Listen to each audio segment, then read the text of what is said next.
Hello,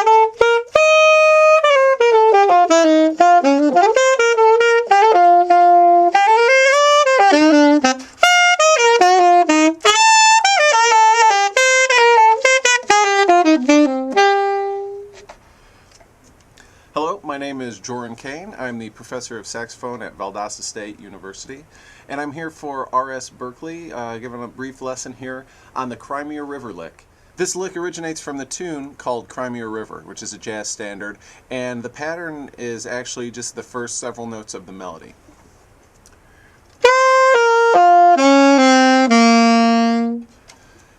The way I like to think of it, right there in the key I just played, I think of it in G minor, starting on the 9th, or the 2nd scale degree. So first, just imagine a G minor triad.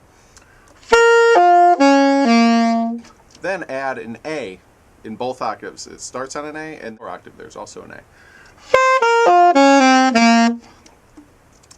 And you can mess with the rhythms a little bit, and often you'll hear it played with this rhythm.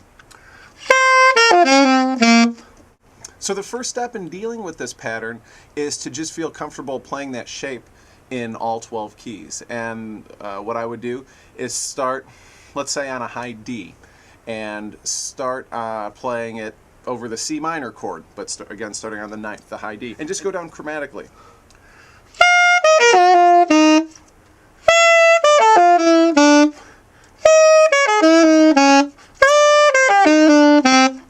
Take your time so that those are comfortable, and it's just a matter of muscle memory.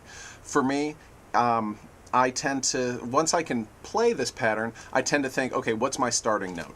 And because I practice it so many times in all the keys, once I start, my fingers just follow. So that first step is really important, just playing it over and over, repetition, until you just get it under your fingers. The next step to working with this lick is the realization that this can be played over several chord types, and that's one of the reasons that this pattern is as enduring as it is. It gets played by jazz musicians over many chord types. The minor chord is one of them. Okay, so let's look at the jazz melodic minor scale and the modes of that scale. And there are at least 4 chords which can be derived from this scale that are used commonly in jazz. There are more than that. But 4 of them we see with some frequency. I'm going to go to the piano, play the chords, and play the Crimea River lick over each of these chords. Now, in each case, I'm going to be playing this pattern, starting on a high D, and we'll see which chords that works on. So, first off, I'm going to be playing it over, on the saxophone, over the C minor chord.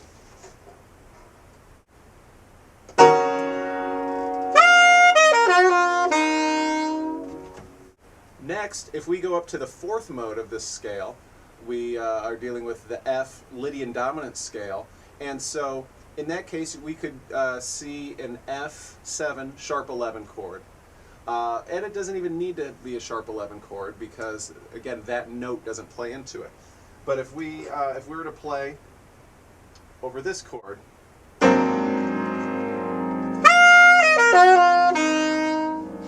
again I'm using the same set of pitches, it's just over a different chord, F7 or F7 sharp 11, or even F sus can work.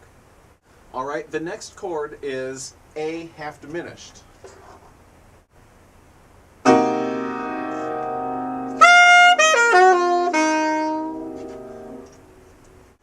And again, all of these notes are a part of this same scale, and the chord is derived from the jazz melodic minor scale. And then the final one would be over a B7 altered.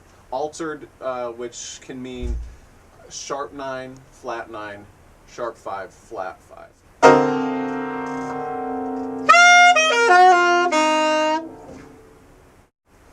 Okay, once you realize that there are these 4 different types of chords that we can play this pattern on, the next step is going to be to feel comfortable on each of those chords in all 12 keys.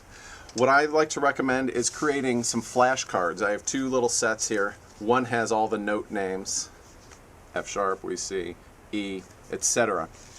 And then I have another set with the 4 chord qualities. 7 sharp 11, minor 7, 7 altered, and minor 7 flat 5 or half diminished. So we just want to mix these up and realize a couple of things.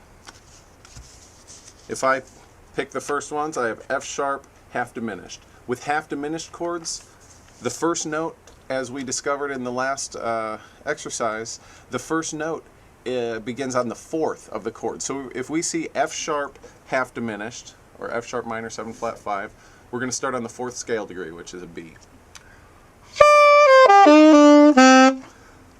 Okay, next card in the flashcards, E flat 7 sharp 11. On this type of chord, we're going to start on the 6th scale degree. Okay, so for E flat 7 sharp 11, I would start on C.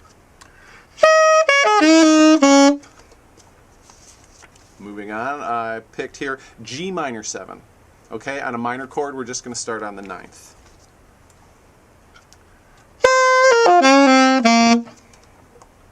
And finally, we have an altered chord. Here it's C altered.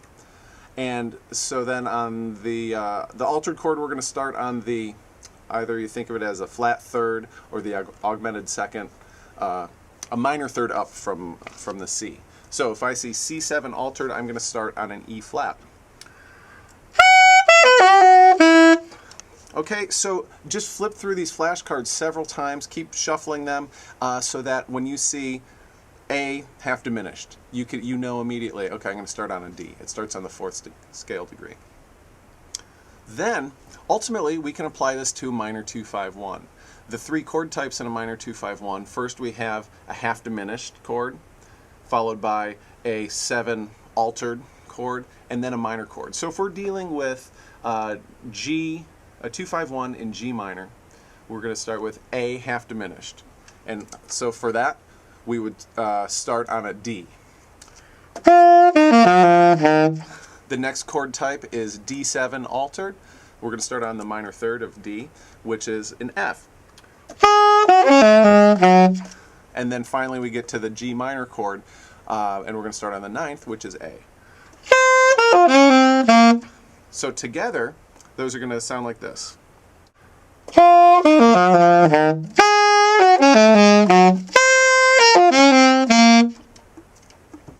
So keep in mind that this pattern never changes. The Crimea River lick is always that same set of intervals. It's a minor chord with the 9th on the top and in the middle, or the 2nd scale degree in the middle.